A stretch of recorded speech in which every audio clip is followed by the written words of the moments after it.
te le disais que je le pense, mais yo, namani, yo,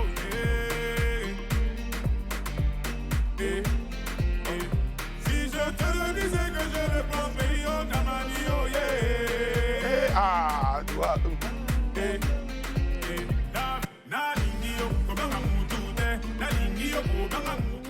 Bon, c'est du Gims, ça, oui, c'est du Gims. Je sais, mais bon, on n'a pas les droits. C'est du Gims pour commencer, pour insuffler donc du rythme et surtout pour souhaiter la bienvenue, bon retour à notre Kevin Aubin, s'il vous plaît, mesdames, messieurs. Kevin est de retour. Bonsoir. Si je te le disais que je le pense, Beyo, Namanio, et surtout, ce qui m'a fait plaisir d'Aouda, c'est cette petite reprise-là, quand même, ce petit clin d'œil au garagiste. C'est ça. Donc, à travers cette chanson. Mais bon, en même temps, Kevin se croit toujours à Paris. Ça, par contre, je n'aime pas trop. Non, mais c'est parce qu'il ne fait pas très chaud sur ce plateau. Live TV investit en termes de climatisation. Ouais, Col bon, roulé, quand même. Un peu, quoi. Col roulé, mesdames, messieurs, il faut le faire quand même. Fallait le faire. Aïe, pourquoi il habite en plus? On est déjà à 35 degrés, frère. Quand les gars de Point le voient sortir, vous savez, ouais, ça c'est Benguis. Benguis, Bienvenue Kevin, bon retour. Merci. Vous avez manqué. Élisée Bolougou est avec nous ce soir. Bonsoir Élisée, comment allez-vous? Bonsoir Brice, je vais très bien. Et vous-même? Ça va très très bien. Bonsoir Daouda. Bonsoir Brice. Vous allez bien? Super bien. Bomber ce soir. Ouais. Made in black. En fait, Brown and black, je dis. Yes, il faut surtout mettre les idées en ordre. Voilà. C'est important. Et puis plus classique quand même ce soir, aujourd'hui, beaucoup plus classique. Rentrant au sortant de bureau, tailleur pour Miss Rihanna Assi. Bonsoir Brice. Bonsoir Rihanna, Et comment en allez-vous? vert. Ça va très bien et Oui, toi? c'est ça. Avec l'éléphant derrière. Toujours. Bonsoir Alain, comment allez-vous? Bonsoir Brice, ça va. J'ai dit il y a quelques jours que j'allais, dans quelques années, imprimer ou en tout cas organiser une exposition avec des conquis que seul vous. Ouais. Voilà. C'est toute Comment une allez-vous histoire. Alain? Oui, très bien. Et Super, vous-même? ça va très bien. Nous allons très bien. Merci beaucoup. On espère chez vous également, hein, chers téléspectateurs, que vous allez bien. Merci de choisir Live TV, merci de choisir Le Grand Talk. Avec Eliane Lago à la réalisation, à faire comme les gars de l'autre côté. Avec Eliane Lago à la réalisation, Maïmike à l'édito, Marie-Daniel et toutes les équipes en tout cas qui se joignent à moi. Vous souhaitez un très bon programme. On démarre tout de suite les amis avec notre grande révision et regardez cette vidéo. Elle est à couper le souffle.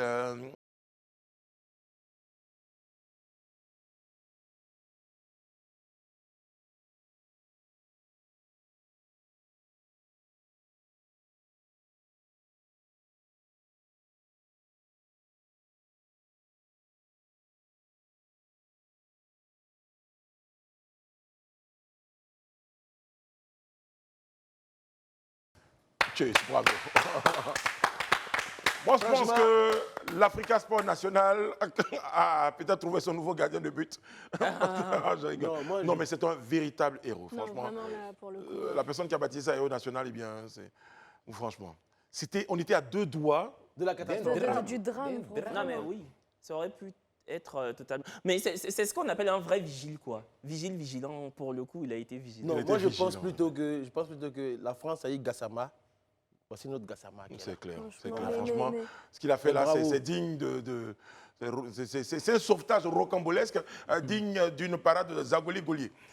Bon, les plus jeunes ne savent pas de qui Mais c'est. je me demande, en fait, je ne sais pas si c'est une femme ou c'est un Franchement, homme. mais qui porte C'est quoi l'enfant le comme but- ça le pour projet, aller la sur responsabilité? l'escalator, Tu mets l'enfant sur l'épaule, l'escalier monte et tu essaies de marcher encore.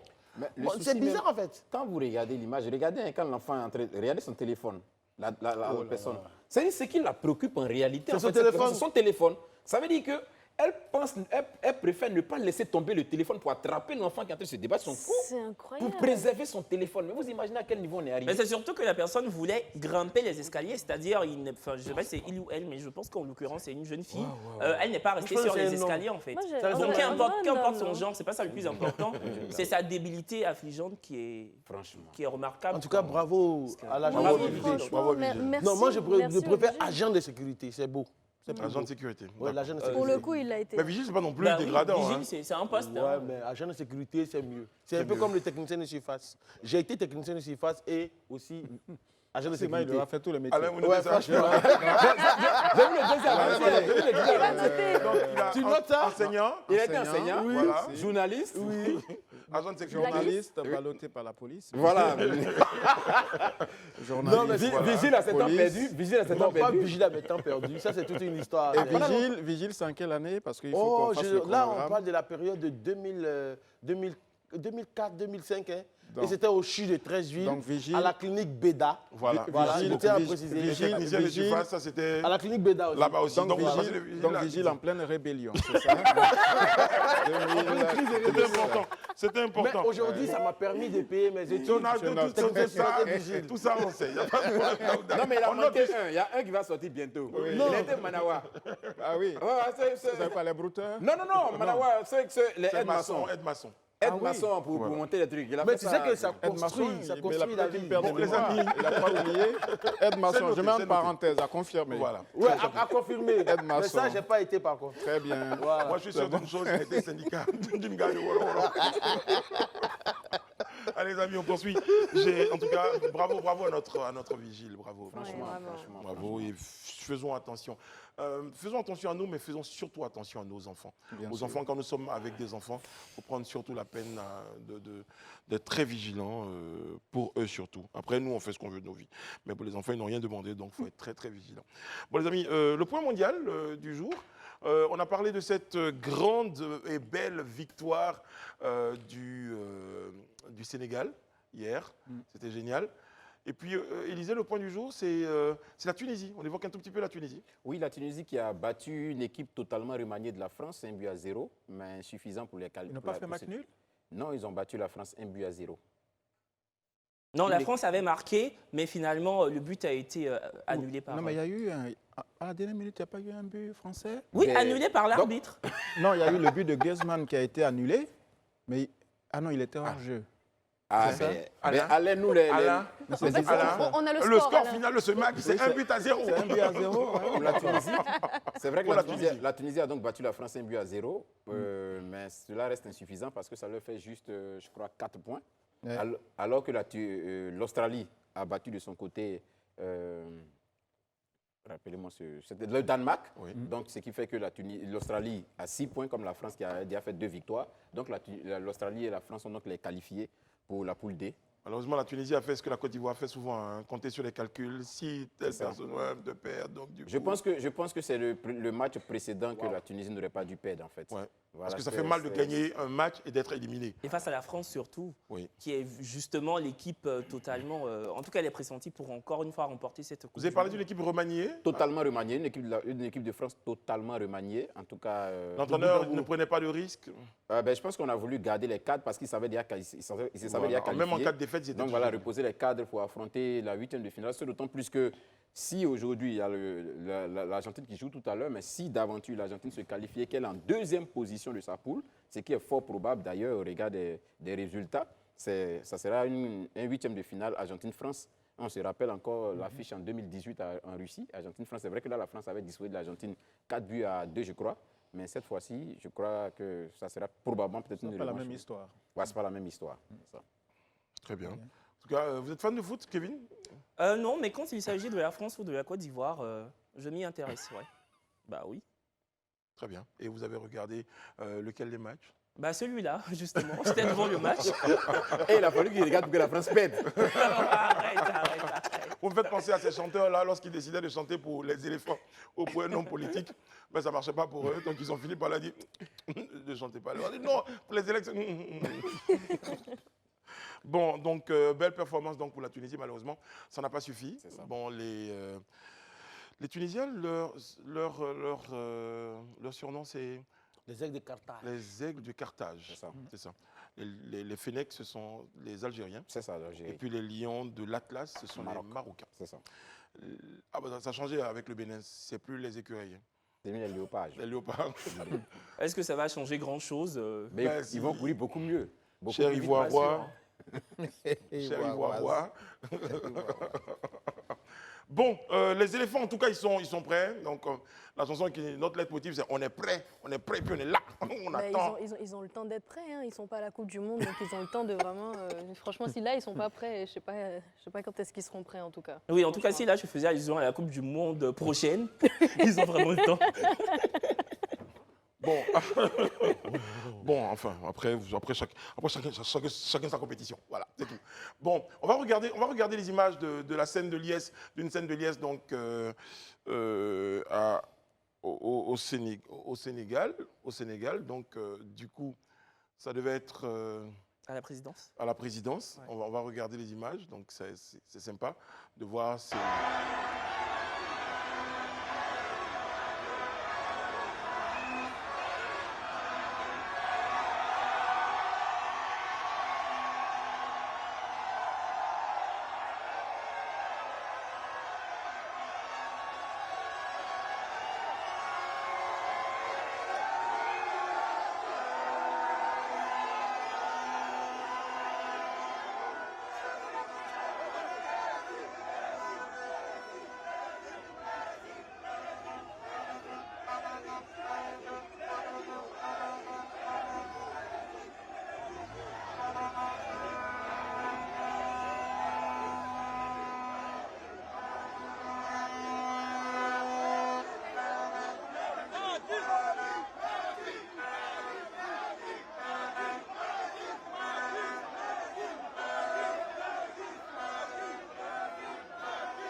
Cette scène de liesse là devant la présidence, ça rappelle le bon souvenir aux Ivoiriens. Hein. Ouais. Ouais, on vit dans les La Très qualification à la lointain, Coupe mais du bon. Monde, la première Coupe du Monde de la Côte d'Ivoire. Et c'est là qu'on a en crié, 2005, je me rappelle. J'étais Ah dans non, mon bureau, j'étais en train de travailler, j'entends Ouah. Prési. Je dis, mais qu'est-ce qu'il y a? On peut plus Quelle travailler. imitation. Non, mais waouh, c'est lunaire. On peut plus travailler. Non, Et là, mais- qu'est-ce que j'entends? On dit on est qualifié. On est qualifié. J'ai au plus crié. mondial. Non, mais effectivement, ça donne la chair de poule parce Oui, que quand c'est- le pays est en liesse comme ça, il est heureux, c'est vraiment. Bah oui. Il n'y a rien de plus beau. Ouais. La communion entre le peuple et son président, franchement, bravo en tout cas aux lions de la Terenga, qu'on dit aussi les Gaindés, parce que les Gaindés, c'est un Wolof pour dire les lions.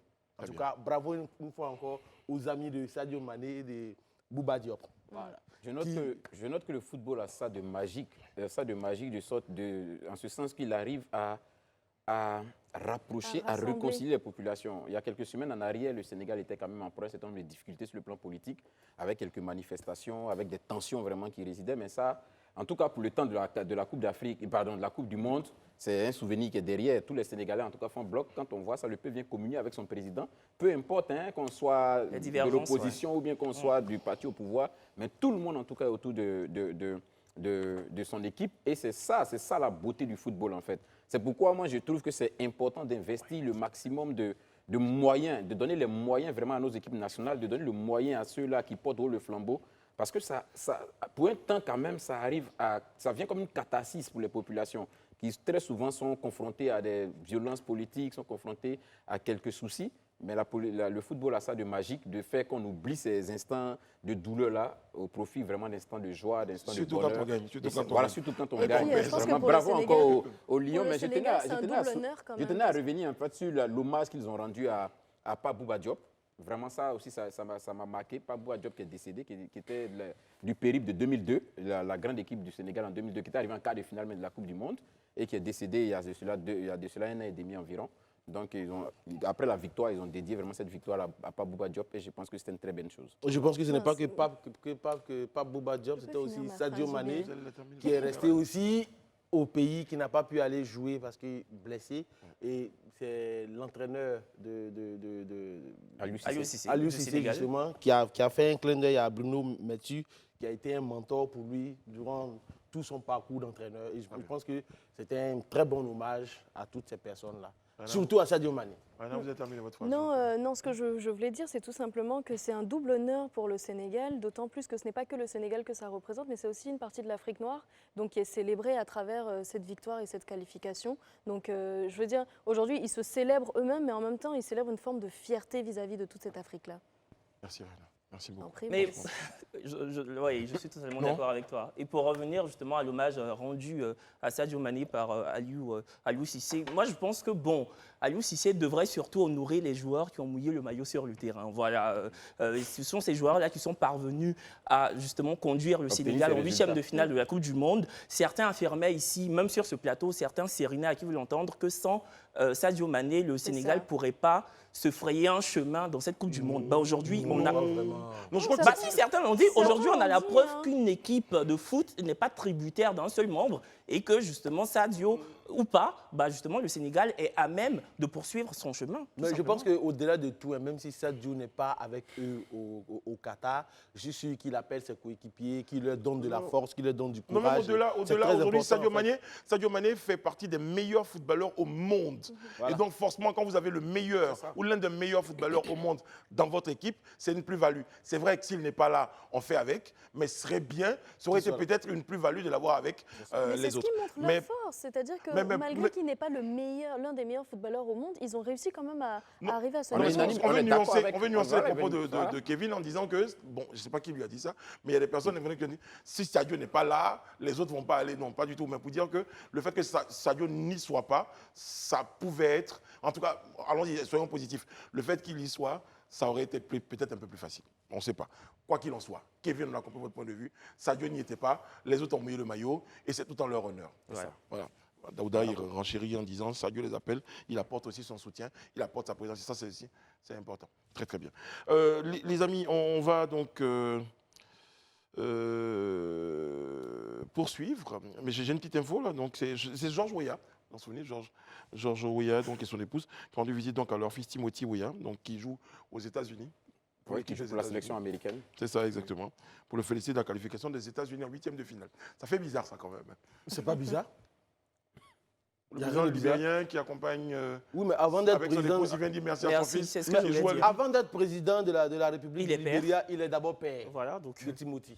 Ouais, Donc, que d'aller soutenir son fils, jouer au foot ou bien au basket ou n'importe quoi, quel que soit le pays pour lequel il joue, d'autant plus que le football, c'est un sport de fraternité et d'union. Moi, personnellement, je ne vois rien de bizarre. C'est un père qui soutient son fils, simplement. Ce n'est pas le président de la République qui va soutenir un ressortissant libérien. Daouda, donc, quand on dit bizarre, on dit insolite. Hein, pour dire que c'est assez insolite que le président du Libéria C'est ça. aille Peut-être célébrer insolite, son oui. fils qui joue dans l'équipe des États-Unis. C'est juste le. Mais Daouda, il est logique que son fils soit libérien, qui joue dans l'équipe du Libéria, mais qu'il ne le soit pas. Personne ne dit que ce n'est pas normal. Ils font ce qu'ils veulent. C'est leur famille, mais on dit que ça fait un peu insolite. bah non, bah justement moi ça trouve que c'est ça un peu m'aurait paru normal, hein. totalement justement erratique qu'il ne le fasse pas, qu'il parte pas aux États-Unis, enfin en tout cas qu'il parte pas Au Qatar. soutenir au Qatar, pardon, soutenir son fils. Et puis Donc, excusez-moi, la c'est démarche pas, n'est pas, dans le ce soutien. n'est pas, bah justement c'est de ça qu'on parle. Non, en fait, Non. c'est le fait que George Weah soit libérien, président de la La République du République du Libéria, Libéria. et qu'il ait un fils qui a la nationalité américaine et qui joue pour la sélection américaine. C'est cela le côté un peu insolite.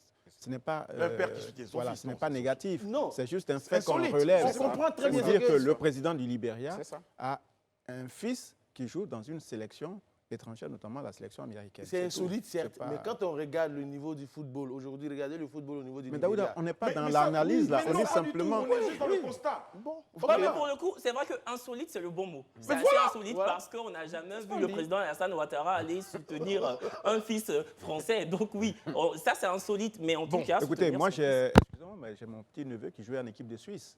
C'est ça. Voilà. Johan Giroud, il a joué en sélection nationale de Suisse, il a joué le championnat d'Europe, il a joué la Coupe du Monde avec la Suisse. Oui, Giroud, voilà. Et voilà. On se rappelle. Johan, c'est mon fils, il a vécu chez moi en Franche-Comté pendant 2-3 années. Donc je veux dire, ça on peut le relever demain quand l'un des parents, par exemple, a une fonction qui fait qu'il est exposé. Donc on signale au passage que le monsieur qui est togolais, par exemple, a un fils qui joue dans l'équipe d'Allemagne. Voilà. Vous voyez.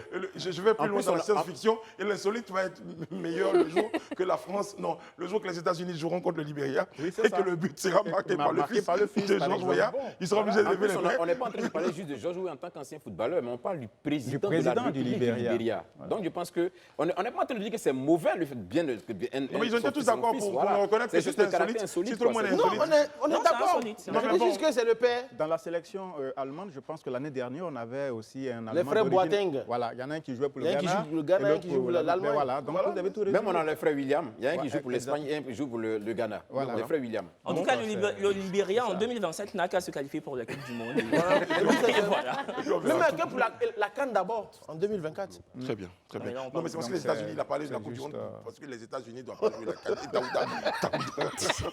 Non, il a qu'est-ce qu'il appelle Bon, la allez, CAN d'abord. je poursuis. On reste dans le foot. Et c'est une bonne nouvelle, hein, je vous partage la bonne nouvelle. Vous l'avez certainement, eh bien, c'est notre colo national, eh bien, Kolo Touré, donc désormais entraîneur principal de... Vous prononcez Wigan Athletic? Ouais. C'est Oui. ça? Oui, Wigan joue, c'est un club qui évolue dans la Championship. La Championship est l'équivalent de la Ligue 2 en France et de la Ligue 2 aussi en Côte d'Ivoire, qui malheureusement occupe la 22e place. Et je crois que c'est ce qui a fait même qu'on a appelé Kolo à la rescousse, parce que là, l'entraîneur a dû être Il limogé. faut préciser votre pensée. Ce qui a fait qu'on appelait Kolo À la rescousse. à la rescousse. C'est ce que j'ai dit. C'est très Ce bien. qui a Non, fait qu'on a je voulais appelé juste Kolo- que vous précisiez. Oui, Faut pas c'est que ça passe qu'on a appelé inaperçu. Kolo à la rescousse parce que l'équipe occupe la 22e place. Donc, pratiquement. 22e place, c'est combien? Donc, vraiment. Donc, 22e, même si je crois, ils sont 23 24. Ça dit, ils sont Ah oui. avant-derniers 24, pratiquement. Avant-dernier, 24, Abou quoi. me dit Voilà, 24. 24, voilà, ils sont 24, donc ils sont vraiment dans les profondeurs du classement. Bah, ouais. Et donc, leur coach a été limogé. Et donc, on a demandé à Kolo de rejoindre la sélection. Il a été nommé hier mardi.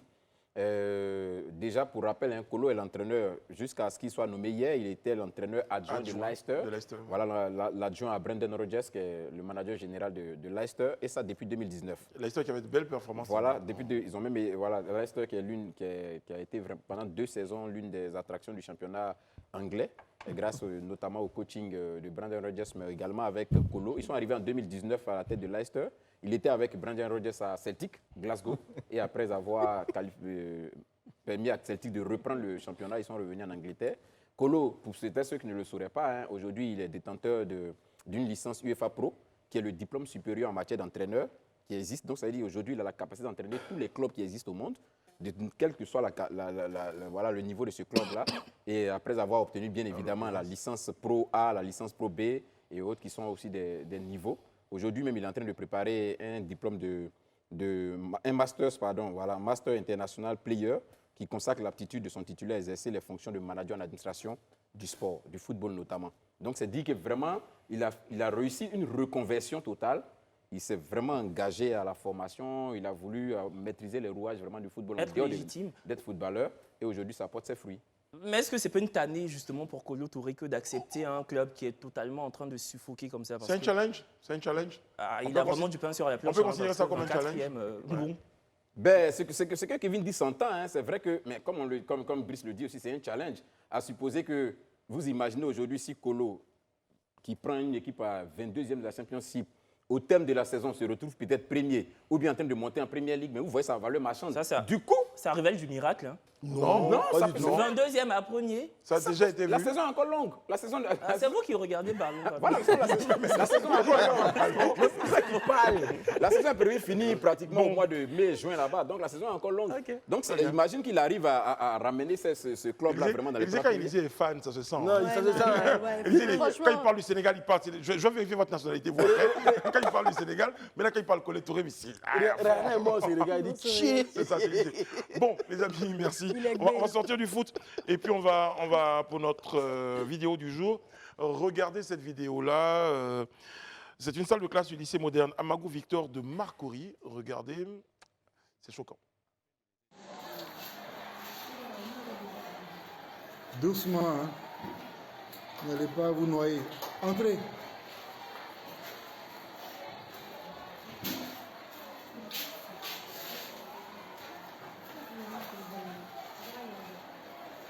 On prend un stylo, une feuille de brouillon, on règle l'équerre, on sert des droites à tracer.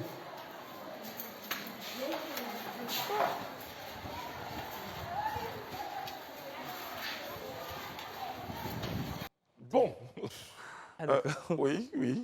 Ah non, mais ils vont vraiment faire cours dans ces conditions-là? Bon, en tout cas, c'est une vidéo donc, qui a été tournée par M. Boubacar Koné. Donc, il est auteur de cette vidéo-là. Je pense qu'on devrait l'avoir en ligne, si ça se trouve, pour qu'il nous donne les détails de ce que nous voyons là, mais déjà en commentaire. Il convient d'ailleurs de préciser que pour nos téléspectateurs, nous sommes à Abidjan. Nous sommes à Abidjan, dans le quartier de Makori. Makori, ouais. Voilà, à Abidjan. Donc, on n'est même pas à l'intérieur du pays, ni dans une bourgade inconnue. On est à Abidjan. C'est vraiment des images qui révoltent. Pour être honnêtement, je suis choqué. Je dirais même à la limite indigné. Indigné. Là, on sait que l'avenir d'une nation, le développement d'une nation, c'est l'éducation. Mais on ne peut pas permettre qu'une école soit d'un tel état. Dans une école où il y a un COGES, dans une école, dans une commune où il y a une municipalité, dans une ville où il y a un district autonome, dans une ville où se trouvent les institutions de la République, même la plus haute, et qu'on ait une salle de classe pareille. Je crois que pour l'image de la Côte d'Ivoire, excusez-moi du thème, mais c'est pathétique. Non, c'est carrément désolant, surtout quand on sait que l'école n'est pas là depuis hier. Donc on a eu le temps d'appréhender certains risques quand même. Monsieur Koné, voilà, vous êtes sur le plateau, venez donc, installez-vous. Voilà. Ah, on a une belle Voilà. surprise. On a une très belle surprise. Je l'avais gardé quelque part dans ma poche. Voilà, monsieur Koné, bonsoir, merci. On a une belle surprise. C'est l'auteur de la vidéo. Ouais. Oui. Bonsoir, vous allez bien? Vous êtes l'auteur de la vidéo. Voilà, et donc tout à l'heure, on va vous remettre un micro pour qu'on puisse vous entendre, monsieur Koné. Voilà, merci à vous. Venez remettre un micro. Voilà, monsieur Koné. Bonsoir, monsieur Koné, comment allez-vous? Bonsoir Brice. Comment ça va? Ça va, par la grâce de Alors Dieu. justement, parlez-nous un peu de cette vidéo parce que je crois qu'elle est devenue virale. Dans quelles conditions, c'est quoi? Vous surveillez un examen? Et déjà, présentez-nous l'établissement. Élysée essayait de le faire tout à l'heure. Ouais. D'accord. C'est le lycée moderne Amagou Victor de Makori. Lycée moderne. Lycée moderne Amagou Victor de Makori, En public. un établissement public. Ce lycée s'appelait lycée municipal de Makori, C'est là-bas que j'ai eu qui a mon bac. changé de nom. C'est ça. Parce que maintenant on a donné le nom de l'ancien maire de Makori, parce que c'est lui qui a bien voulu bâtir cet établissement dans notre commune. Comment cet établissement dans lequel moi j'ai passé mon bac, et heureusement je l'ai obtenu, comment il se retrouve dans cet état-là? Bon, il est bon de dire que depuis 1992, l'établissement a été construit, mais dans un environnement qui n'est pas sain. Qui était Dans un déjà à environnement risque, en fait. marécageux. Ok, Oui. d'accord. Vous savez, c'est le remblai. C'est ça. Et donc, je pense que c'était mal remblayé. Et on a bâti une école sur ce site marécageux. Mais depuis Et- 1992, on n'a pas eu le temps de voir que le risque augmentait au fil Ben, du temps. je l'ai fait volontairement parce que l'objectif, c'est de choquer. Et en choquant, les autorités compétentes feront l'effort de réhabiliter cette école. Je dis depuis 30 ans parce que malgré le passage de nombreux proviseurs, celui qui est là maintenant, M. Trabi Volambert, c'est comme ça il s'appelle, fait des efforts, des courriers, à ne pas finir. À qui il écrit? Aux autorités de la commune, aux élus de la commune. Sans Et réponse. quand on dit à la mairie, ces décharges, elle dit que c'est plutôt l'affaire du district d'Abidjan, ce n'est plus l'affaire des mairies. Donc aujourd'hui, on se jette les responsabilités. Qui va réhabiliter l'école? Ben voilà. Et c'est juste après une pluie que vous vous retrouvez dans une salle de classe à surveiller un devoir? Et Brice, j'allais dire une fine pluie, ce n'est pas les grandes pluies. Oui. C'était mercredi dernier. Imaginez les périodes de juin où on a les pluies La saison pluvieuse. battantes, voilà. Et là, on a l'eau qui revient du sol. Ah ouais. Voilà, Ah, qui parce que revient du c'est un sol, en marécage, fait. oui, Ok. parce que ça n'a pas été bien Une remblayé. remontée d'eau, en fait. Parce que, voilà. Donc, le sol engorge de l'eau, et puis après, ça remonte à la surface. Là, je n'étais pas à un examen blanc, j'étais dans ma propre classe, à un devoir de mathématiques pour des innocents de classe de 6e, la 6e 10, au bâtiment E, salle E5. Oui, voilà. Voilà. Alors, Satan estimait que vous acceptez de faire cours dans ces conditions? Ben oui, j'ai été interpellé plusieurs fois par mes collègues. J'avoue que tout le monde ne fait pas cours dans cette salle. Mais si on ne fait pas cours, mettez-vous à notre place, on ne fait pas cours. Qui va perdre à la fin? C'est l'avenir de la Côte d'Ivoire, c'est les innocents Les enfants. qui n'ont pas terminé leur programme et ça va se répercuter sur le programme de l'année prochaine. Mais là, ils sont en danger, là, quand même, j'ai envie de dire. Oui, ben, j'y suis passé pour être dans la salle. Mais vous aussi. excusez-moi, Voilà. est-ce qu'on a vraiment essayé de savoir à qui incombe cette responsabilité? Parce que je lis dans un commentaire, oui, je me rappelle, en 2006, j'étais en seconde et il y avait des salles de classe comme ça. Donc le problème ne date pas d'aujourd'hui Oui, finalement. donc, ce n'est pas une affaire de proviseur, ce n'est pas une affaire de draine. Mais comment on situe les responsabilités depuis tout ce temps? Ben voilà, c'est ça Ou c'est resté l'objectif. sans réponse comme ça? Oui, on ne fait que des courriers. Wow. Même le district est passé au lycée. On a pris des mesures. Ils ont fait des calculs. Les tenants en sable, en ciment, etc. Les tenants en fer pour les bâtiments. Mais pour la petite histoire, il y a un bâtiment, le bâtiment B, qui n'est plus là parce qu'il était incliné, je l'ai dit. C'était la tour de Pise au lycée municipal de Makori. Mais fissuré. Ben, on était obligé de détruire le bâtiment. C'était un danger pour le personnel et les enfants. Wow. Mais voilà, le bâtiment n'existe plus. Ouais. Voilà. Et là, pour l'instant, il y a encore ce bâtiment. Et donc, à chaque fois, les bâtiments s'affaissent. Voilà, je pense que, comme je l'ai dit, il faut un plan Marshall pour le lycée municipal de Makori. Et pour certains lycées aussi, moi je pense que là on parle de ce lycée parce que, à juste titre, votre vidéo a fait un peu de buzz, mais des établissements publics délabrés, même en état catastrophique, il y en a à foison. Ce n'est plus possible. Moi je me souviens que, je ne vais pas citer mon lycée parce que je n'ai pas envie de faire une mauvaise pub à mon ancien lycée, mais je parvenais même pas à aller aux toilettes tant la puanteur était insupportable. Il y a plein de lycées, plein de... Là, en Eux, l'occurrence, je vous pense l'avez- qu'ils n'ont même pas de toilettes, je crois bien. Oui, mais non, mais c'est un exemple Mais oui, parmi tant vous le d'autres. dites si bien. Il n'y Oui, a pas de et toilettes. voilà quoi, il n'y a Pas de pas de toilettes. service de ménage quotidien, alors qu'on parle d'établissements publics. La gratuité de l'école, c'est bien, mais ça ne suffit pas en fait. Donc, Il faut que les moi, conditions soient réunies en fait. Ouais, Voilà. c'est ça. Ben, c'est désolant. Hein. Yako, on voit Ben vite que Ce sont les réalités. oui, Une triste réalité. la communication supporte très mal la réalité. Et là, vous parliez du district, etc., je pense que beaucoup estiment certainement que c'est à l'État d'aller faire ce travail, mais non, puisqu'on a créé quand même des collectivités locales et autres qui Les doivent gérer ça. COGES, etc. Et si la mairie a connaissance de ce dossier, ben, je pense qu'elle pourrait peut-être intervenir. Voilà, c'est quand même désolant parce qu'on ne peut pas dire qu'on investit. Oui, on dit qu'on investit dans le capital humain et puis les enfants déjà subissent un traumatisme du fait d'un lieu ou comment on dit, d'espace de travail pardon, inadapté. Donc ça pose quand même un problème. Moi, je pense que ça ne ressemble pas du tout à la Côte d'Ivoire. Là, je n'entends personne parler des cadres. Parce que cette image serait arrivée de la province, on aurait dit, mais que font les cadres? C'est ça. Voilà. Alors, chers amis, vous qui aimez les cadres, pourquoi est-ce que vous ne parlez pas des cadres de Marcory? Mais en parlant des élus locaux et autres, c'est des cadres qu'on parle, bien sûr. C'est les cadres quand on Oui, sait c'est qu'on des parle. cadres. Non, mais habituellement, quand vous parlez des cadres, c'est surtout les autres, pas les Non, c'est des élus institutionnels. locaux, tout le monde est compris. Vous voyez, Alain, comme tu peux ils pas ont faire changé de ce langue. qu'il y a dans nos têtes. quand même. Alain, Tout le monde est compris. Alain, c'est un provocateur. Alain, c'est un provocateur. On ne rentrera pas dans ton jeu, Alain. Voilà, ça pose Parlons un de problème. lycée Merci avant. d'avoir compris. Donc, on rentre pas dans le jeu. Point. Mais il est dedans. On fait des états généraux de l'éducation, C'est ça. on fait des grands raouts, des réunions. Mais là, on est sûr, je veux dire, la réalité, Du factuel. il y a du factuel, il y a des Hier, problèmes, on il faut parlait une de solution. Est-ce qu'on a besoin de faire des milliards réunions hier sur ce sujet. 1214 milliards. hein. 1214 milliards, et Budget on n'a même pas 10 ou consacré à l'éducation. 15 millions peut-être, ou peut-être 100 millions pour réhabiliter aménager, cette voilà. Donc, moi, je pense que vous êtes venu ici, c'est aussi pour interpeller le gouvernement. À un moment donné, il faut qu'il prenne le problème à bras le corps et qu'il, comme on dit, aille au-delà des prérogatives des collectivités en disant, bon, moi, je suis l'État quand même, mes enfants, mes fils et mes filles, et puis mon personnel, parce que vous êtes des employés d'éducation nationale, ne peuvent pas continuer de travailler dans de telles conditions. Donc, il faut que l'État aussi prenne ses responsabilités. Élisée, vous souhaitez dire quelque chose? Oui, moi je veux juste dire que c'est une honte pour Le ministère. les parents, c'est une honte. Et j'expliquerai pourquoi c'est une honte pour la municipalité, c'est une honte pour le district, c'est une honte pour le ministère de l'Éducation nationale, c'est une honte pour l'État de Côte d'Ivoire. C'est inadmissible.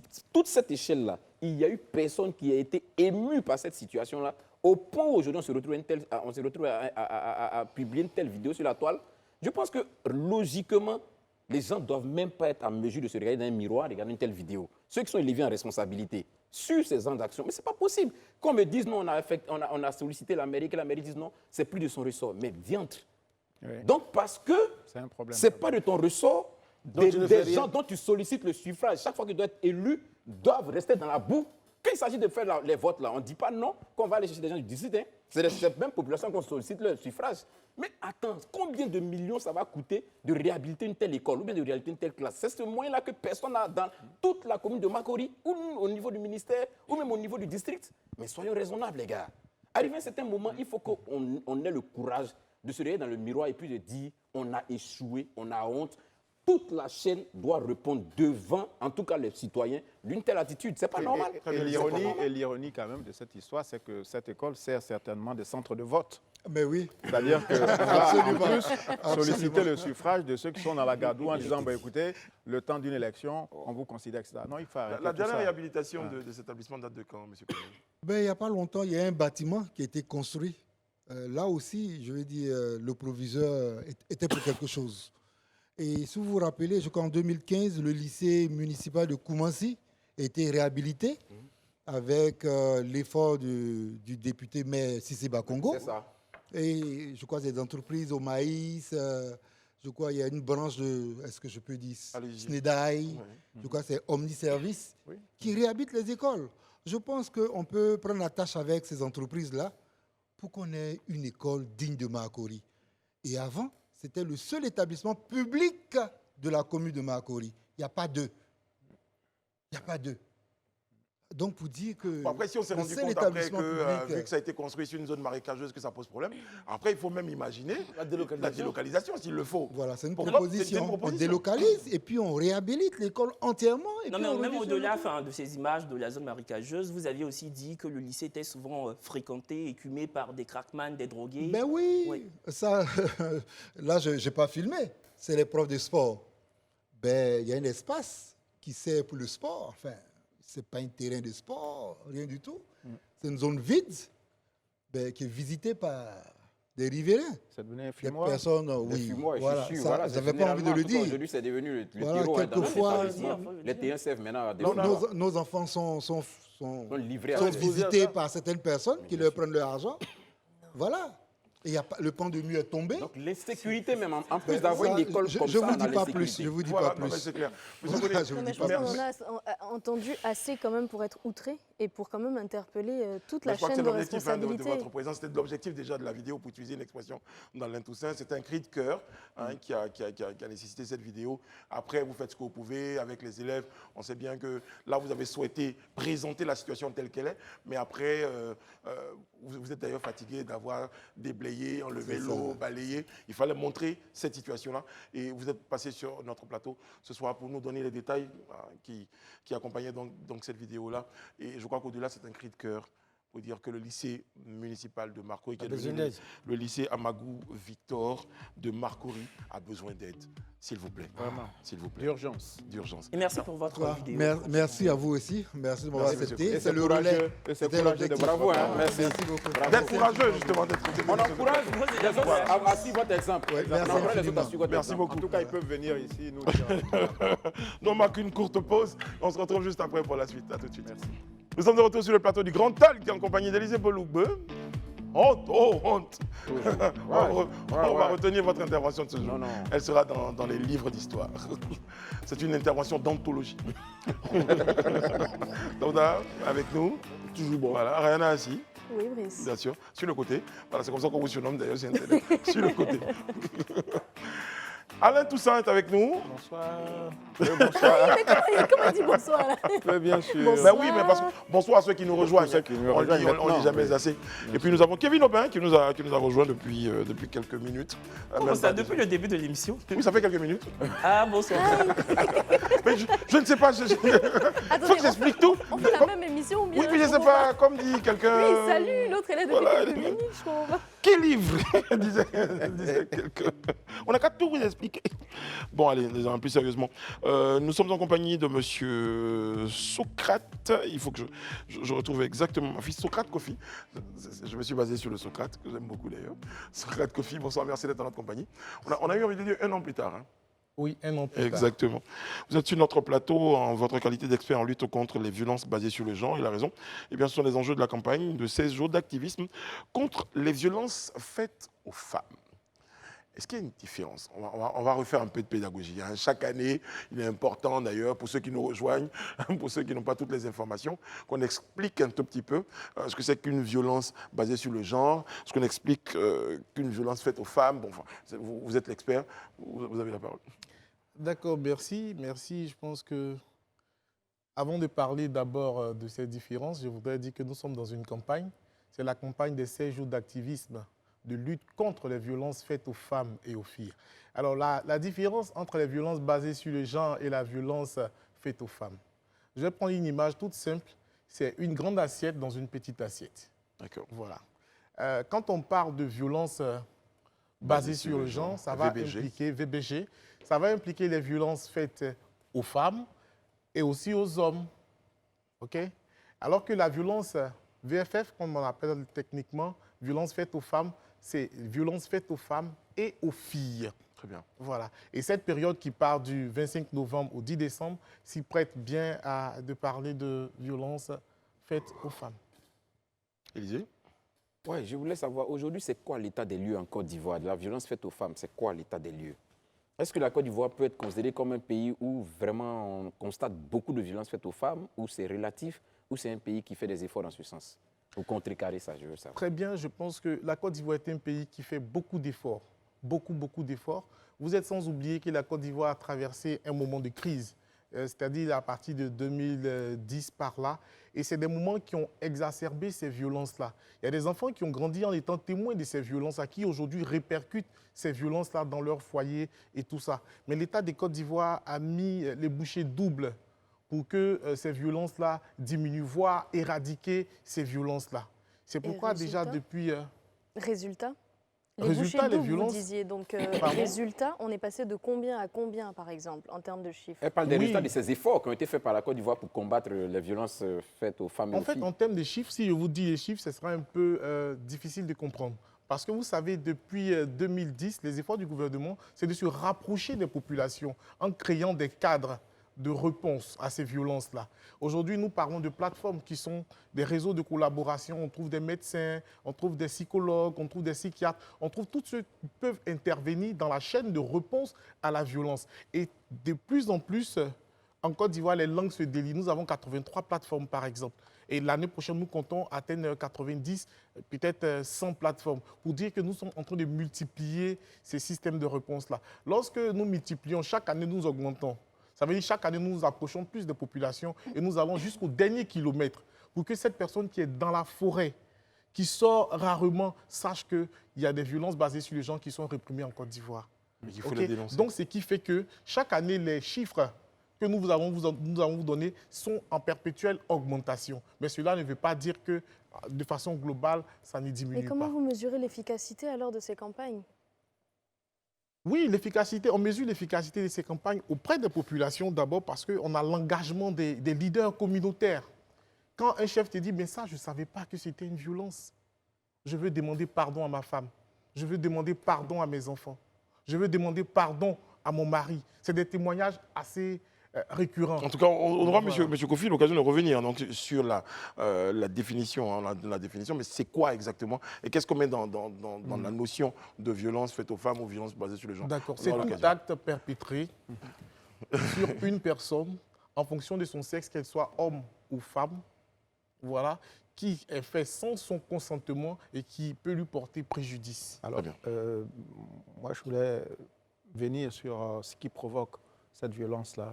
Je parle, par exemple, de l'exemple du Covid, qui a provoqué à la fois l'explosion de cellules familiales, qui a provoqué le chômage dans certaines familles, et puis surtout la promiscuité, puisque les conditions, les mesures barrières qui contraignaient les populations à rester à leur domicile, tout cela a été une forme de catalyseur aussi de ces violences, oui, parce que la femme ou l'homme ne supporte pas de se voir plus d'une heure ou deux par jour, et là, ils sont obligés de vivre quasiment 24 heures sur 24.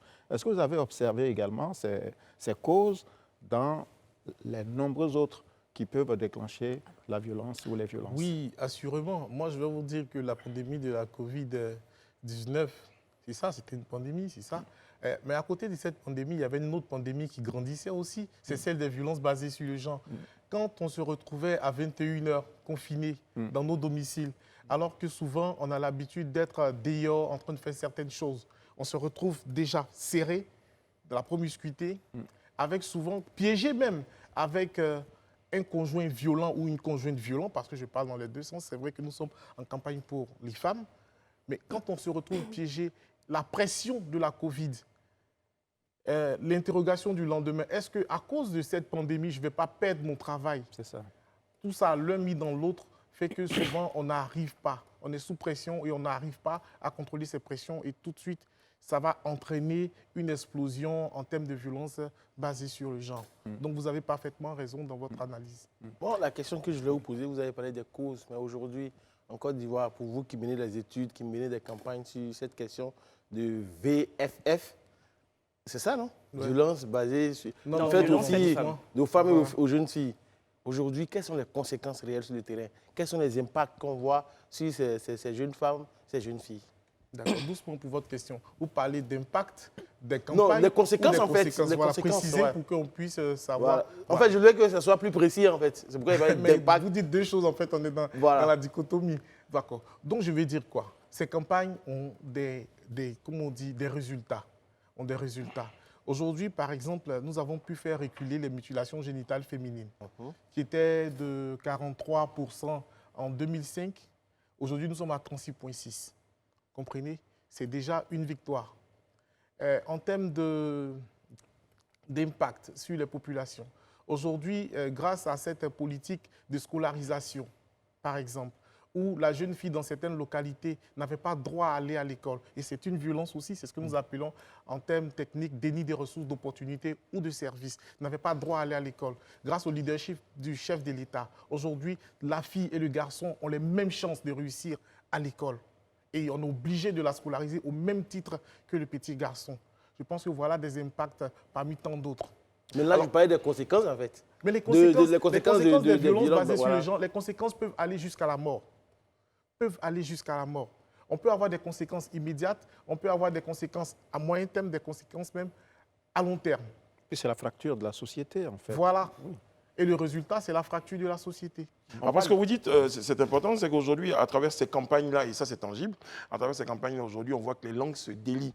Parce que le nombre de ces violences-là enregistrées était faible, non pas parce qu'il y en avait moins, Très bien. mais c'était juste parce qu'il y en avait beaucoup qui n'étaient pas dénoncés. Donc aujourd'hui, à travers vos campagnes, il y a beaucoup plus de personnes qui dénoncent ces campagnes-là, et en fonction de ça, on adapte la campagne. Kevin? Oui, monsieur, malheureusement, aujourd'hui encore, certaines forces de l'ordre ont tendance à minimiser les faits de violence quand les femmes se présentent au poste de police pour déposer plainte, pour totalement briser l'omerta. Des victimes sont même acculées avec des phrases du genre « tu veux créer des problèmes à ton mari, est-ce que c'est bien ?»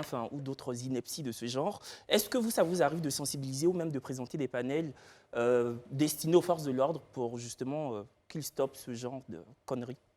D'accord, bon. C'est quelque chose que vous dites, je ne vais pas tout de suite rejeter, ça peut être une vérité. C'est un fait, mais j'ai dit certain. Je vais dire seulement que ce que vous dites, si c'est il y a 10 ans en arrière, je serais d'accord avec vous. Parce que vous savez déjà, en 2013, on a fait la charte d'accueil de la police nationale. Okay? Et au sein des polices nationales, des commissariats et des brigades des gendarmeries, nous avons installé ce qu'on appelle des gender desks, des bureaux d'accueil genre, où ils sont tous formés à accueillir ces personnes survivantes. Parce que chez nous, en matière de violences basées sur le genre, nous ne parlons pas de victimes, on parle de survivants. Okay? Qui sont formés à accueillir ces personnes-là avec une certaine pédagogie. Okay? Et même quand dans les commissariats, le local n'est pas assez vaste pour avoir un bureau dédié aux questions de violences basées sur le genre, il y a toujours un personnel formé qui sera toujours là pour pouvoir accueillir ces femmes-là, pour pouvoir accueillir toutes ces personnes qui y sont. Pour dire que ça, c'est avant. Aujourd'hui, ils sont formés. Ils sont formés et même les violences basées sur le genre ont été inscrites dans les curricula de formation à l'école de police, à la gendarmerie et tout ça. Donc déjà en amont. C'est une avancée. Là, nous sommes dans 16 jours d'activisme qui ont démarré le 25 novembre et qui doivent prendre fin le 10 décembre. C'est quoi, à quoi dont on s'entend durant ces 16 jours d'activisme? Voilà, les 16 jours, c'est une... Et vous avez choisi Daloa après, on enchaîne, hein, vous ne savez pas Daloa. Oui, on a choisi Daloa dans le Haut-Sassandra, pas parce qu'il y a beaucoup de violences basées sur le genre, mais parce que les structures au niveau de Daloa rapportent mieux et rapportent bien. C'est pour pouvoir galvaniser cet élan de rapportage, de sensibilisation et tout ça que nous avons choisi Daloa. Alors, 16 jours d'activisme, pourquoi 16 jours d'activisme? 16 jours d'activisme, c'est 16 jours qui sont dédiés exclusivement à la lutte contre les violences basées sur le genre. 16 jours où nous tous, nous devions pouvoir être des activistes. Et je pense qu'en m'invitant aujourd'hui sur votre plateau, c'est faire preuve de notre d'activisme. contribution. Voilà, c'est votre contribution. Voilà. Donc, pour dire Une partie. Voilà, une partie, mais c'est une contribution assez notable. Vous comprenez? La question d'Élysée, c'est Voilà, moi j'aime bien la symbolique. 16, pas 15, pas 14. Non, pas au-delà 10. même de ça, je veux dire que le contenu en fait de ces 16 Oui, jours, le qu'est-ce que vous contenu, allez ça faire, sera qu'est-ce des qui est prévu. formations, Voilà. des sessions de sensibilisation, voilà, des campagnes foraines, voilà, parce qu'on va aller jusqu'au dernier kilomètre, comme je vous ai dit. Là où même peut-être on n'a jamais vu la télévision, mais pourtant Live TV arrive, mais on n'a pas vu. On est encore dans les transitors. Donc, il faut pouvoir parler de ça, briser le silence. Je vais vous faire un petit témoignage. Il y a une année, nous sommes allés dans les 16 jours dans une localité assez reculée. Et malheureusement, dans cette localité, il y avait eu un cas de viol qui nous a trouvés. Donc, on a approché le chef, mais le chef, nous savons qui a fait. Pourquoi ne l'envoyons-nous pas à la gendarmerie? Il dit non. Chez nous, le violeur, on va lui poser une question. J'ai dit laquelle? Pourquoi tu l'as fait? Et dès quand le type dit, c'est parce que je l'aime et que je n'ai pas eu le courage de pouvoir le lui dire, tout de suite, on s'arrange à ce que la dame, la violée, devienne l'épouse. On célèbre le mariage, en fait. On célèbre le mariage C'est une parce blague. que dans leur tradition, personne ne doit même prendre une femme profanée. Et Une ça, femme qui a été ça date violée. de 2022, enfin, c'est récent ça? Je vous parle du 21e siècle. Waouh. Vous comprenez? Ça, Parce c'est que si elle reste là, elle ne sera pas. Oui. Elle n'aura pas de mari. Le 21e siècle, c'est assez large.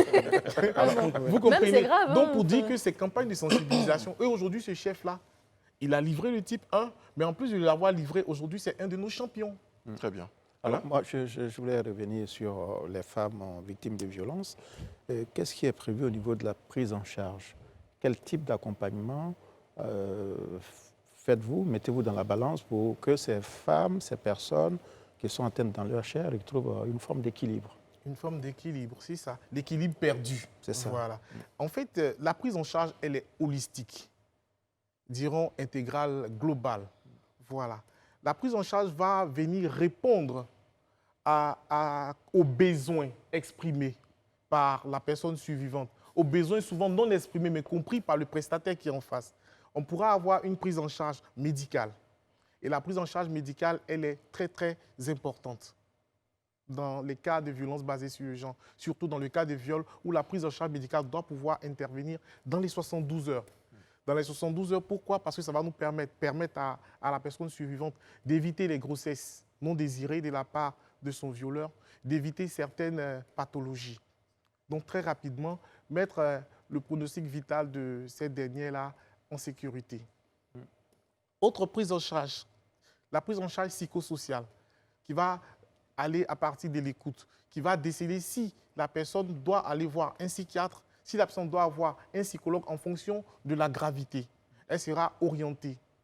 Et quand la personne veut porter plainte, on va rentrer dans la prise en charge judiciaire et juridique.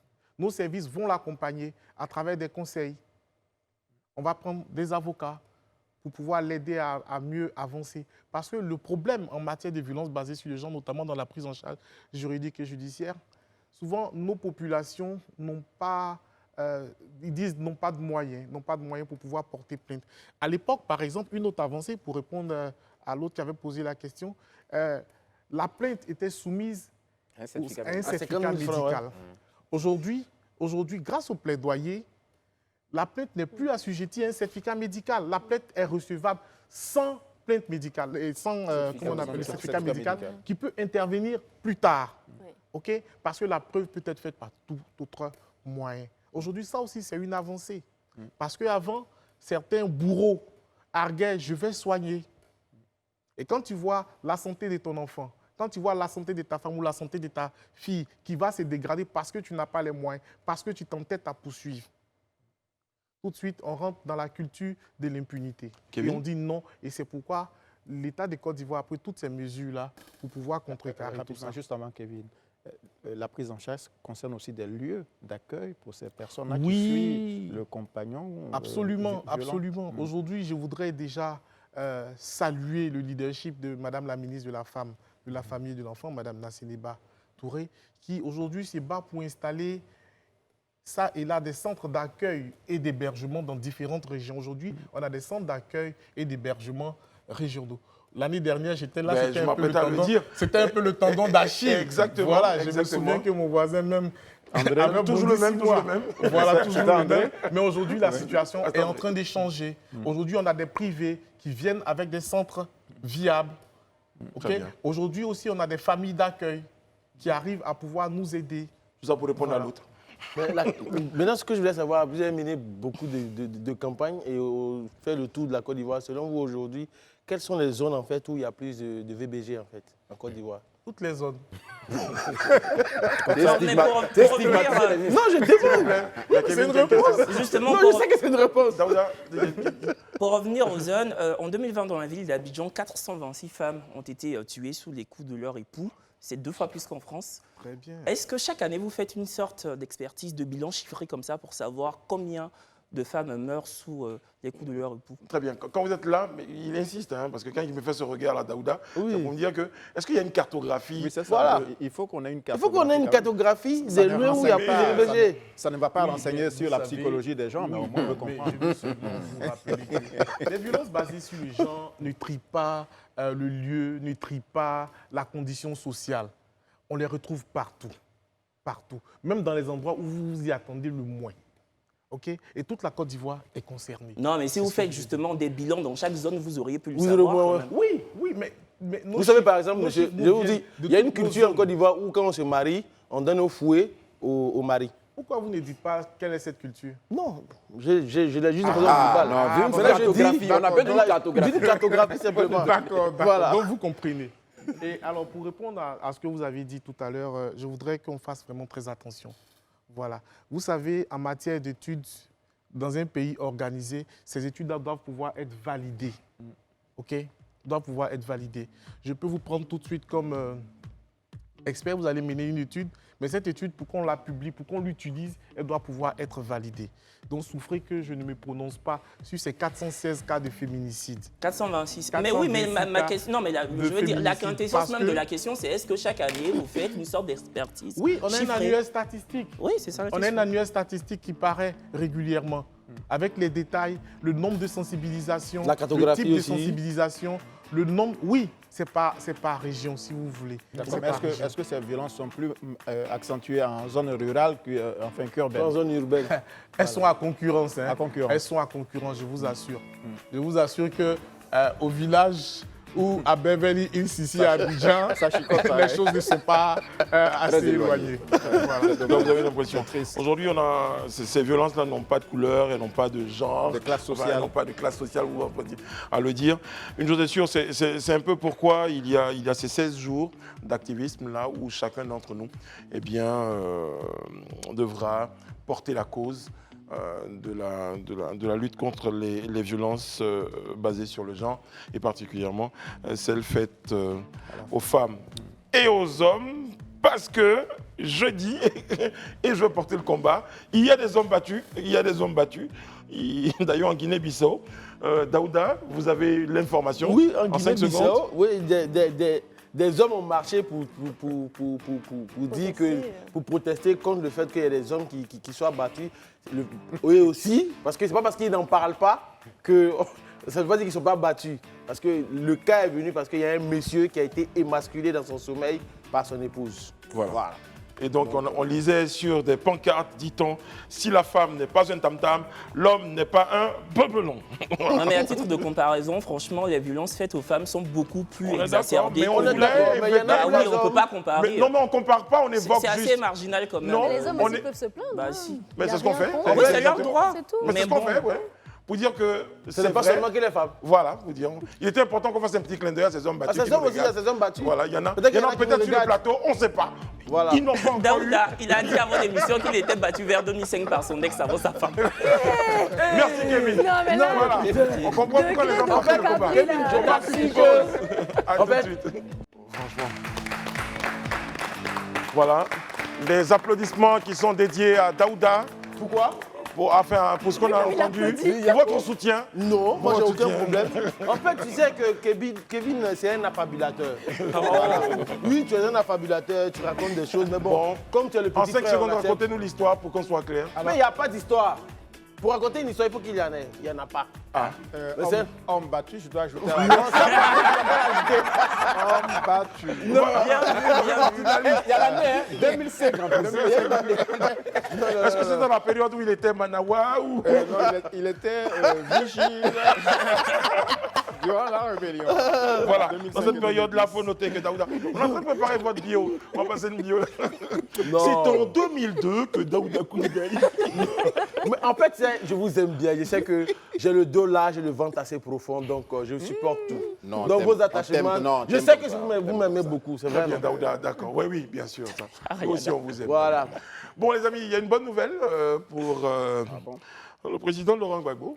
Enfin, je dirais une bonne nouvelle. Bon, enfin, Une nouvelle qui s'est créée lui. une nouvelle. on Bon, peut le voilà. dire.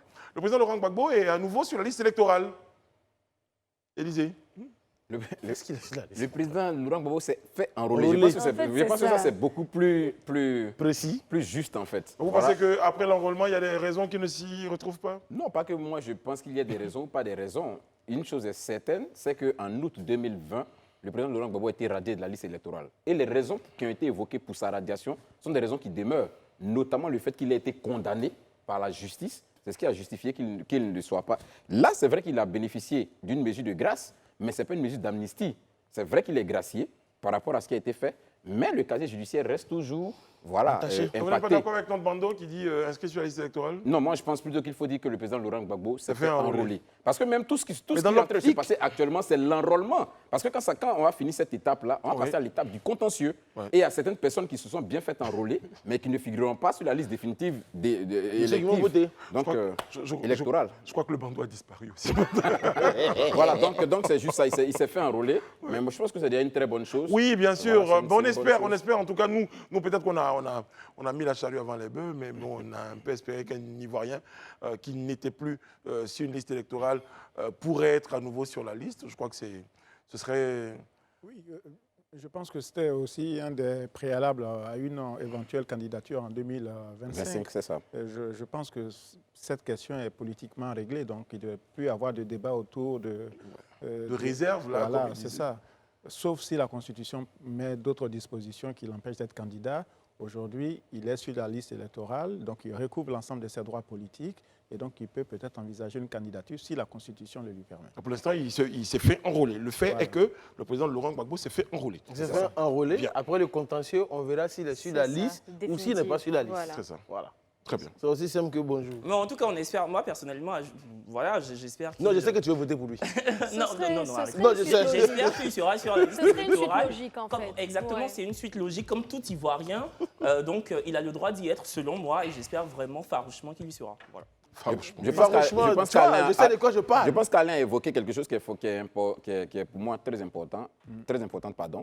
C'est le fait, excuse-moi, hein, juste 30 secondes, c'est le fait déjà que ce qui est en train de se faire concernant les acteurs politiques, c'est le résultat aussi d'une discussion politique, c'est le résultat d'un arrangement politique. Tout n'est pas juste question judiciaire. Donc, et le président de la République a aussi cette prérogative-là de décider qu'il soit sur la liste électorale. C'est aussi une réalité. Très bien. Merci Élisée. Vous avez dit 30 secondes, vous en avez fait 22. Eh bien, nous serons en compagnie de Jean-Claude Koulibaly, le président de l'Union nationale des journalistes de Côte d'Ivoire. On évoquera avec lui les questions liées à la corporation.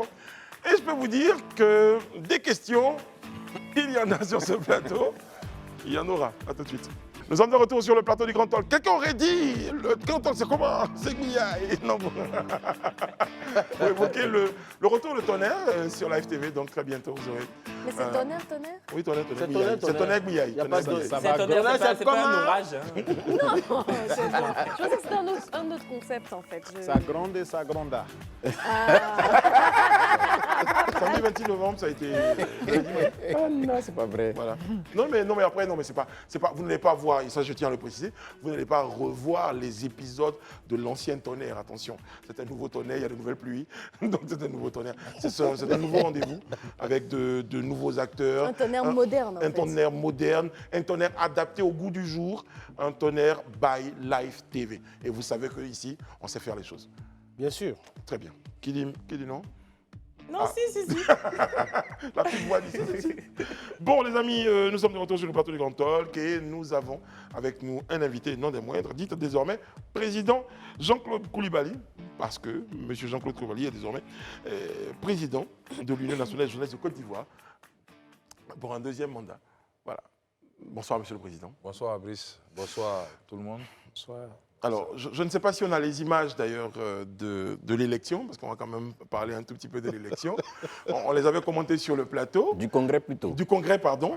On s'était même posé des questions sur la tenue de l'élection, mais Élisée nous avait rassuré, et Élisée qui est le plus ivoiro-optimiste sur le plateau, nous avait rassuré que tout allait bien se terminer. Voilà. Et que tout rentrerait dans l'ordre par la l'ordre. suite. Les élections ont eu lieu. C'est ça. Et comme toujours, l'élection a permis, en tout cas dans ce cas de figure, j'attends les images en fait, de M. Jean-Claude Coulibaly. Félicitations déjà. Merci. Voilà. Merci à toutes et à tous pour le soutien. Congrès calamiteux. Est-ce que j'ai raison de le dire? Non, pas du tout. C'est un peu excessif. Très bien. Congrès difficile. Oui, difficile à quelques moments, mais je pense que cela n'est pas une spécificité à l'UNJCI. Regardez un peu au plan national ce qui se passe. C'est la justification qu'on a trouvée. Oui, mais dans tous les cas, c'est-à-dire que il y a une fièvre, il y a une surenchère qui entoure toute élection. Et donc, je pense qu'il ne faut pas dramatiser. Comme vous le voyez, le Congrès est allé jusqu'à son terme. Et puis, bon, nos instances ont été renouvelées. Et je pense que le meilleur est à venir pour tous les journalistes de Côte d'Ivoire. Mais la vraie question, comment on a réussi à désamorcer cette crise-là? Parce qu'après, cette tension, il ne faut pas remettre les problèmes, parce que, comme on dit, à chaque élection, il y a toujours des problèmes, il y a toujours des tensions. Mais là, en l'occurrence, comment on a réussi? Qu'est-ce qui a été la clé de l'union, entre guillemets? Non, vous savez que les journalistes aiment passionnément leur union. Ils tiennent vraiment à cœur. Cela, elle leur tient vraiment à cœur, ça, il faut le dire. Mais en même temps, les journalistes, ce sont des intellectuels. C'est vrai qu'il y a parfois beaucoup d'étincelles dans nos différentes discussions, nos joutes verbales, comme j'aime le dire. Mais au finish, je pense que la raison finit par triompher. Très bien. Voilà, et c'est ce qui s'est passé. On est très heureux. Alors, félicitations pour ce deuxième mandat de votre République journalistique. J'ai été surpris en fait par ce qui s'est passé. On a l'impression que vous apprenez vite des hommes politiques dont vous êtes proches, avec parfois l'interprétation des textes, etc., pour permettre ou empêcher des candidatures. Vous aviez un adversaire, Lance Touré, qui au final a été mis hors course par des dispositions de votre constitution journalistique. Donc il y a quand même un problème. Est-ce que vous ne pensez pas que dans l'intérêt de l'organisation, il eût été intéressant qu'il se présente pour vraiment, comme on dit, mesurer les forces en présence?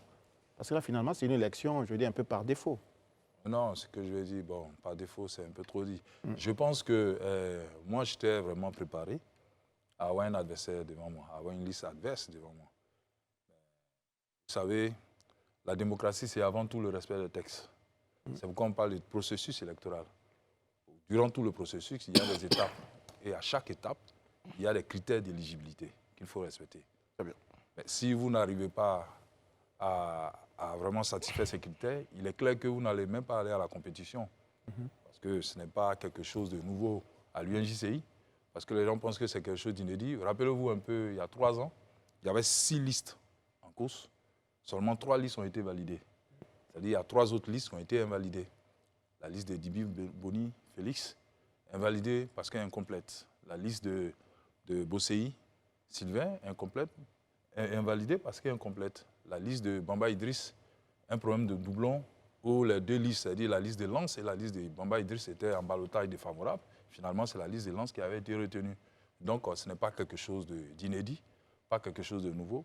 Je pense qu'il faut faire confiance aux organes, aux instances de décision de l'UNJCI, et c'est ce qui s'est passé. Très bien, on va partir je vais juste le relancer. Donc, comment vous allez comment vous allez maintenant Oui, mais les ça va être la suite. Ça va être la suite. c'est la Alain, suite, je vous d'accord. promets, ça va être la Ok. suite. Justement, on a évoqué là le passé, mais là vous êtes président aujourd'hui pour votre deuxième mandat de votre République De votre journalistique. première république. Alain le disait. Les actions à venir, les perspectives, l'avenir pour l'UNJCI. Les priorités. La priorité, d'abord, bon, écoutez, ramener tout le monde à la maison, c'est normal. Parce qu'à chaque élection, il y a toujours des fractures.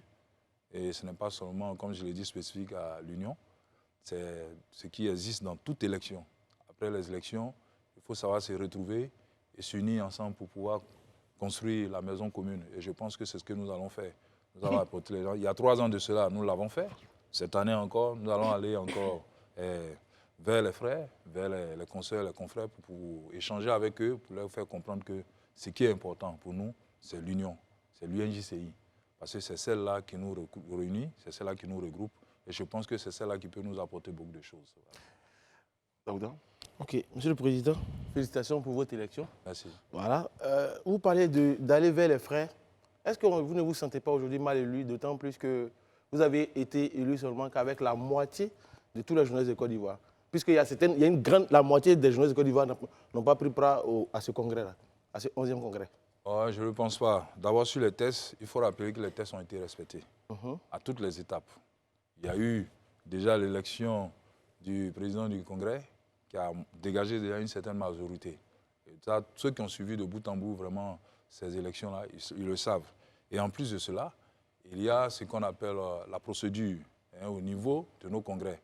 Et toutes les étapes ont été respectées également. Contrairement à ce que j'entends bien, je lis par-ci, par-là, je pense que tout a été respecté à ce niveau-là. Maintenant, pour ce qui est véritablement de l'électorat, vous parlez de la moitié, ben, moi je dis que dans tous les cas, heureusement que c'est la moitié. Donc ça légitime un peu l'élection. Et moi, à ce niveau-là, il n'y a pas de problème. Vous savez, à l'UNJCI, on peut être au départ 600, mais ceux qui votent en réalité sont autour de 400. Parce qu'il faut être à jour. Parce qu'il faut être à jour. Non, il y a cela, mais il y a beaucoup d'absences chez nous, il y a beaucoup de missions, il y a beaucoup de personnes vraiment qui sont plus occupées, parce que vous savez que c'est un métier prenant, où les gens sont en reportage, ils voyagent beaucoup, donc ce n'est pas évident. Il y a eu cette situation où ma liste était la seule liste en course, et cela explique peut-être certaines personnes qui n'ont pas jugé... L'absentéisme. Voilà, pas jugé. Vous parlez de texte, Monsieur le Président. Toujours est-il que quand vous regardez par exemple le score, vous regardez le nombre de personnes qui sont arrivées, au niveau de la légitimité, il n'y a pas de problème. D'accord. Mais vous parlez de texte, justement, du respect des textes. Quand on sait que la candidature de votre adversaire a été invalidée parce qu'il y avait des journalistes fonctionnaires sur cette liste, pourtant, sur votre liste aussi, il y a des journalistes fonctionnaires. Non. Donc, Je veux parler de Mariam Koulibaly, par exemple, qui est à l'AIP. Oh, ne confondez pas les choses. Lisez bien l'article 28. L'article 28 de la loi de 21 décembre 2017. L'article 28 est clair. Il y a, par exemple, des journalistes qui bénéficient de ce qu'on appelle un statut particulier. Ce sont les journalistes de l'AIP, certains journalistes de la RTI et certains journalistes de Fraternité Matin. Ceux-là, ils sont fonctionnaires. Mais comme ils font de l'exercice du journalisme leur chose quotidienne, où ils tirent vraiment la majeure partie de leur substance, dans ce cas-là, ils sont éligibles à ce qu'on appelle la carte d'identité de journaliste professionnel. Et qu'est-ce Ils qu'on deviennent des journalistes professionnels. Mais dès lors, tu es à l'AIP, si tu sors de la rédaction et que tu vas à l'administration, tu n'es plus bénéficiaire de la CIJP, mais plutôt de la carte de la communicateur. Mais qu'est-ce qu'on Je donne l'exemple, par exemple, de Mireille Kwame, qui est la sous-directrice de marketing et de choses commerciales. Aujourd'hui, elle est allée à l'administration. Elle a laissé carrément la carte verte, comme on appelle la carte d'identité des journalistes professionnels, et elle a la PC. Voilà. Donc c'est tout simple. C'est dit que lorsque vous faites du journalisme votre exercice quotidien et que vous tirez la majeure partie de vos ressources, il n'y a pas de problème. C'est-à-dire à ce niveau-là, c'est pourquoi on a donné ce qu'on appelle un statut particulier, seulement, et je le répète, à ceux qui travaillent à l'AIP, parce qu'ils travaillent dans une rédaction en tant que journalistes. Certains qui sont à la RTI également bénéficient de ce statut particulier et d'autres à Fraternité Matin. Et à Radio Côte d'Ivoire aussi. À Radio Côte d'Ivoire, effectivement. Voilà. Quand je l'ai à RTI, c'est tout ça. Oui, c'est Donc, ça, c'est oui. pour vous dire qu'il faut faire attention. Très bien. À ce Je niveau, pense- en dehors de ces cas que je viens de citer là, tous ceux, par exemple, qui ont été recrutés journalistes à la fonction publique ou bien dans un département, un démembrement de l'État, ils ne font pas du journalisme. Ils font de la communication. Ils ne sont pas dans une rédaction, ils ne collectent pas les informations, ils ne les traitent pas et puis ils ne les diffusent pas. Donc il faut faire la part des choses. Très bien. Je vous promets, on ne parlera plus d'élection. À un moment donné, il faut progresser dans le débat. D'accord. Je suis désolé, Alain. Voilà. Non, c'est bon. Je vous ai ostracisé, c'est une question. Et puis Daoud est là. Merci, oui. Président. Voilà. Bon, là, je présente aux yeux de toute la nation ma carte, ma CJP. La carte d'identité de journaliste professionnel. Oh là là. Voilà. Est-ce que tu en as en Non, Côte non, d'Ivoire non, s'il te plaît. C'est ça la question. Carte valable. Est-ce que tu as Ok, toujours je droit? la présente au président juste pour aborder cette question suivante. Nous sommes dans une situation aujourd'hui, tout le monde est unanime là-dessus. Les journalistes traversent des situations de précarité. C'est un peu difficile la fonction. C'est vrai que l'État a pris un ensemble de dispositions, on est parvenu à la convention collective, mais qui peine aujourd'hui à se mettre en place. Qu'est-ce que vous prévoyez faire pour que ces journalistes retrouvent leur dignité et que la convention soit respectée? Ben, nous, ce qu'on fait, c'est toujours faire le lobbying auprès de l'État. L'État a déjà beaucoup fait, puisqu'il y a plusieurs milliards qui ont été octroyés à toute la grande famille de la presse dans son entièreté, bien sûr. Ce matin encore, nous étions à une cérémonie de remise de chèques au titre de la subvention de 2022. L'État fait beaucoup, mais ce que nous demandons à l'État, c'est d'aller un peu plus dans l'aide.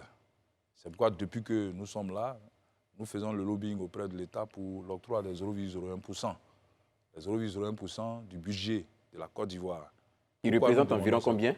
Aujourd'hui, 0,01%. le budget est à 11 000 milliards, donc c'est 11 milliards. Quand on fait le calcul, ça fait 11 milliards. Et nous demandons cela. Et nous pensons que nous sommes en phase même avec l'actuel directeur de l'Agence de soutien et de développement des médias. Parce que quand quelqu'un est dans le coma, ce n'est pas avec un cachet d'aspirine qu'on le réveille. La Côte d'Ivoire doit mériter la presse qui lui revient. C'est très important. Nous sommes vraiment aujourd'hui comme la dernière roue, en tout cas. Mais comment c'est 11 000 milliards? C'est 11 milliards, pardon. Okay. D'un pays riche comme la Côte d'Ivoire. Parce que n'oubliez pas que la Côte d'Ivoire, c'est 40% de la masse monétaire de la BCEAO. C'est la locomotive de l'UEMOA. De la Côte d'Ivoire mérite les journalistes qu'elle doit mériter. Alors justement, mais président, c'est 11 milliards. Comment c'est 11 milliards que vous sollicitez de la part de l'État? À supposer que demain le chef de l'État dise OK, on consent à vous que vous octroyez ces 11 milliards. Ils seront utilisés comment? Comment ils seront gérés? Mais avant déjà, à quoi vous en aviez fait une promesse de campagne. Le mandat passé. Le mandat président. Oui, bon, en fait, nous avons, comme je l'ai dit toujours, je reviens encore sur les raisons qui ont fait que nous n'avons pas abouti. D'abord, il faut rappeler que ça ne dépend pas seulement de l'Union nationale des journalistes de Côte d'Ivoire. Ça dépend de tous les acteurs. Et aussi de l'État, qui est notre partenaire particulier. Ça, c'est deux. C'est un d'abord. Et puis de deux, vous savez ce qui est arrivé véritablement à tous nos interlocuteurs d'ici là. Les premiers ministres Amadou Gon Coulibaly et le premier ministre Ahmed Bakayoko, qui était l'interlocuteur idéal, parce qu'il était journaliste lui-même et il était promoteur de presse. Donc, il y avait des assurances et des promesses qui avaient été dites, qui devaient être engagées. Mais malheureusement, vous savez ce qui s'est passé. Je ne reviendrai pas sur ces moments douloureux-là. Et nous sommes actuellement dans une autre phase. Nous estimons que les fonctionnaires nous montrent la voie pour pouvoir solutionner nos problèmes, c'est-à-dire savoir les présenter. Je pense que, et c'est l'appel que j'ai lancé depuis que je suis en campagne et que jusqu'à mon élection, il faut qu'on imite un peu l'approche des fonctionnaires. Par exemple, mettant en place ce qu'on appelle une plateforme revendicatrice, où tout le monde sera ensemble. Et je pense que si on parle d'une seule voix et on présente bien le problème, je pense que l'État va nous écouter. Alors, moi, je vais revenir sur l'aide de l'État. Aide, d'accord, mais peut-être autofinancement d'abord. Quand on voit aujourd'hui le contenu de vos journaux, dans un pays de 30 millions d'habitants, on s'interroge quand même d'abord sur la faiblesse des ventes. Et votre élection coïncide avec la publication trimestrielle du dernier rapport de l'ANP, l'Agence nationale de la presse. Est-ce qu'il n'y a pas déjà lieu de vous remettre en cause, en question, produire du contenu de qualité qui permettra aux journaux d'être autonomes? Parce que quel type de liberté de la presse voulez-vous porter quand vous êtes biberné par l'État? L'État peut vous subventionner, mais il faut quand même que l'essentiel de vos ressources provienne d'abord des ventes de vos journaux. Cela veut dire que vous auriez une audience avérée et également de la publicité qui viendra quand il y a cette audience-là. L'État ne peut pas tout faire. Est-ce que vous partagez au moins ce point de vue avec moi? Bon, je suis en partie d'accord avec vous.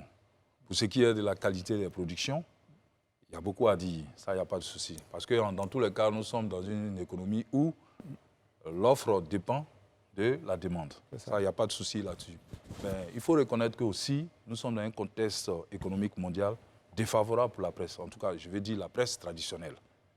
Aujourd'hui, à l'heure actuelle, aucun modèle économique ne peut tenir. C'est pourquoi dans des pays comme la France, ils ont anticipé. En France, il y a 5 subventions pour la presse. 5 subventions, 5 sortes de subventions. Pourquoi? Parce qu'ils savent pertinemment que toutes les productions, tous les produits que nous mettons sur le marché, quand on regarde le coût de production, on ne peut pas vendre vraiment nos produits au tarif que nous vendons. Ce n'est pas possible. Mais pourquoi vous ne mutualisez pas? Oui, ça c'est aussi un débat au niveau de la mutualisation. Mais vous savez, malheureusement, nous sommes dans le libéralisme, où chacun décide véritablement d'investir selon son bon vouloir et puis bon, selon sa philosophie, sa vision. Et selon son camp politique peut-être. Oui, bon, je vous laisse la paternité de vos propos, mais je pense que c'est aussi une réalité. Ce que moi j'appelle la tare congénitale de la presse ivoirienne, ça ne vient pas d'aujourd'hui. Elle est partisane, voilà. Elle est colorée, assez colorée, mais toujours est-il que même dans les pays qu'on dit les grandes démocraties, la presse est un peu colorée. Mais seulement ce sont les fondamentaux qui font la différence. Le respect des fondamentaux, en fait. Si vous prenez un journal comme le Libération, c'est le Parti socialiste. Vous prenez le Figaro, c'est la droite. Si vous prenez l'Humanité, c'est le Parti communiste, etc. Mais ce qui les rassemble, ce qui les réunit, ce sont les fondamentaux. Ils restent professionnels dans le respect de l'éthique et de la déontologie. C'est cela. Moi, je ne suis pas, c'est pas pour défendre véritablement le journalisme militantiste, mais c'est pour dire clairement que notre métier est régi par des règles. Il faut les respecter. Surtout la responsabilité. Là où vous venez de me parler, une chose, c'est la responsabilité des journalistes qui doit être engagée. Tant qu'on ne restera pas responsable, on n'aura rien. C'est ce qu'on appelle le crédit. Le crédit apporte à un individu ou bien à un groupe d'individus ce qu'on appelle la confiance. Et quand on vous fait confiance, vous pouvez tout demander. Et c'est cela mon combat. Il faut que les journalistes apprennent à être responsables dans leurs écrits, dans leurs propos. Ils apprennent à être responsables et qu'ils arrêtent, peut-être que je vais faire beaucoup de mécontents ce soir, qu'ils arrêtent de se comporter comme des grands garçons. Il faut véritablement de petits garçons, vous voulez dire? De grands enfants, je vais dire. Grands enfants, voilà. De grands enfants. C'est-à-dire qu'il faut faire très attention à ce niveau-là. Tout le monde nous regarde. Il y a ce qu'on appelle un désamour que nous-mêmes nous avons créé par notre comportement. Et je pense qu'il est temps vraiment de se ressaisir. Pour ce qui est de l'argent, ce n'est pas une prime à la médiocrité. Il y aura un critère d'éligibilité. Il y a des entreprises de presse bien bâties, dûment organisées, qui peuvent bénéficier de cette manne-là pour pouvoir véritablement se mettre à flot et puis se développer. Donc c'est à ceux-là destinés, si vous voulez, les 0,01%, pas à ceux véritablement qui ne payent pas la convention, qui ne payent pas les charges sociales, qui ne payent pas les impôts, qui ne sont même pas déclarés, qui ne sont même pas déclarés, voilà, qui ne déclarent même pas les journalistes à la CNPS. Nous pensons que s'il doit y avoir cet argent, ben, nous serons très regardants là-dessus, tous les acteurs, afin que cet argent soit bien, en tout cas, utilisé, parce que c'est ce qu'on appelle des fonds publics sous le contrôle de la Cour des comptes. Très bien. Voilà. Alors justement, je me dis, sur la question de votre mandat, en fin d'émission, c'est un nouveau challenge. Donc certainement, vous avez parlé tout à l'heure de responsabilité. On a évoqué la question de la formation des journalistes. On a évoqué la question de la récompense avec les boni, avec d'autres choses. C'est quoi vos chantiers pour la suite? Mon chantier pour la suite sera basé sur le social. Beaucoup sur le social parce que nous estimons que ce qui est important, nous avons plus ou moins gagné la bataille de la solidarité. Bon, ne regardons pas ce qui s'est passé autour du Congrès, la confraternité, mais ce qui nous reste, c'est la bataille sociale, économique et sociale. Et je pense qu'à ce niveau-là, comme je l'ai dit, nous devons rester unis et bien présenter les problèmes, je pense qu'au acquis de droit, pour que nous puissions véritablement être aidés. Ce n'est pas vraiment pour être sous perfusion de façon ad vitam, mais c'est pour nous permettre vraiment de nous réveiller de notre coma et pour pouvoir reprendre notre marche. Voilà. Et la contrepartie. Monsieur le Président, excusez-moi. non, excusez-moi aussi. Dernière question. aujourd'hui, quels sont vos rapports avec Lance Touré qui n'a pas encore abdiqué? Ben, il n'y a pas de problème. Lance Touré, c'est mon petit frère. Je l'ai eu au téléphone hier, on s'est parlé. Et je pense que, à ce niveau-là, le linge sale sera lavé en famille. Ne vous inquiétez pas. J'avais promis qu'on n'allait plus parler d'élection. Je vais vous relancer. La presse ivoirienne a manqué le virage du numérique. Est-ce que dans votre projet sur les 3 ans, que dure votre 3 ans le mandat, vous allez engager quelque chose de spécifique sur ce chantier-là pour permettre aux journalistes, aux entreprises de presse en particulier, d'être un peu comme celles d'ailleurs, où elles sont multiplateformes. Il y a le papier, il y a ensuite la présence sur d'autres supports, d'autres devices.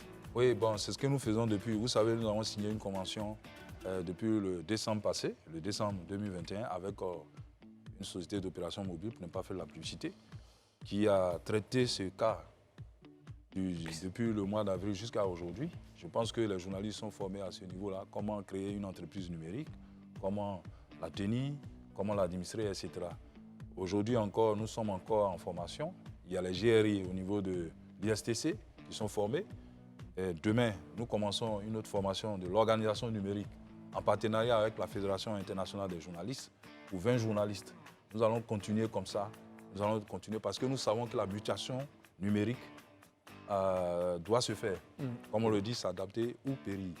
Nous sommes convaincus de ça. Et vendredi, vous recevez du matériel de l'ASDM, je crois. Oui, l'ASDM, ça c'est, oui. Vendredi matin. Vendredi matin, avec le REPEL-C, etc.